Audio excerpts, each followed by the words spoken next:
मैं इस वीडियो में आपको ये समझाना चाहता हूं कि अगर हमारे पास कोई भिन्न है और हम उसके अंश और हर को समान संख्या से गुणा करते रहते हैं, तो हमें हमेशा तुल्य भिन्न ही मिलेगा।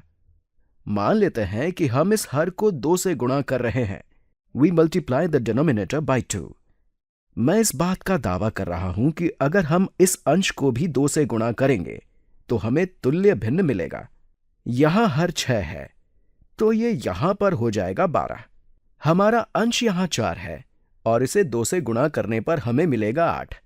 मैं ये दावा कर रहा हूं कि 4/6 बराबर होगा 8/12 के।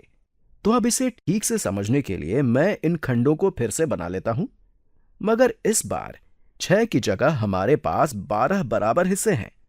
हम प्रत्येक खंड को 2 से विभाजित कर सकते हैं। अब हमारे पास पहले से 2 गुने खंड हैं। 1 2 3 4 5 6 7 8 9 10 11 12। अब इनमें से कितने पीले रंग से छायांकित हैं?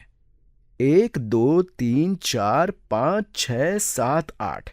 यहां कोई जादू नहीं हुआ है, क्योंकि अगर हमारे पास 6 खंड की जगह 12 खंड होंगे तो अब वही भिन्न हासिल करने के लिए हमें 8 खंडों को छायांकित करना होगा। ये तथ्य केवल गुणन के लिए ही नहीं, विभाजन के लिए भी लागू होता है। इसका मतलब, अगर आप भिन्न के अंश और हर को किसी संख्या के समान संख्या से विभाजित करते हैं तो हमें तुल्य भिन्न मिलता है। तो अगर हम इस हर को 2 से विभाजित करते हैं, वी डिवाइड बाय 2, तो हमें मिलेगा 3। हमें केवल आधे ही खंड मिलेंगे और अंश को भी 2 से विभाजित करते हैं तो हमें मिलता है 2, और ये वापस बीच वाले भिन्न को ही दर्शाता है। मैं ये दावा कर रहा हूं कि 2/3 और 4/6 और ये 8/12 सभी बराबर हैं। इसे भी अब खंडों के माध्यम से समझते हैं। पहले हमारे पास 6 खंड थे, लेकिन अब सिर्फ 3 खंड चाहिए। तो हम इनमें से कुछ को मिला सकते हैं। हम इन 2 को मिला सकते हैं, फिर इन 2 को, और अंत में इन 2 को। हमारा पूर्ण अभी भी वही है, केवल हिस्से घटकर 3 हो चुके हैं और इनमें से 2 छायांकित हैं। ये तीनों ही तुल्य भिन्न हैं। तो अब यहां याद रखने वाली बात यह है कि अगर हम एक भिन्न लेते हैं और उसके अंश और हर दोनों को समान संख्या से गुणा करते हैं तो हमें तुल्य भिन्न मिलता है, या फिर हम अंश और हर को समान संख्या से विभाजित करते हैं तो भी हमें तुल्य भिन्न मिलता है।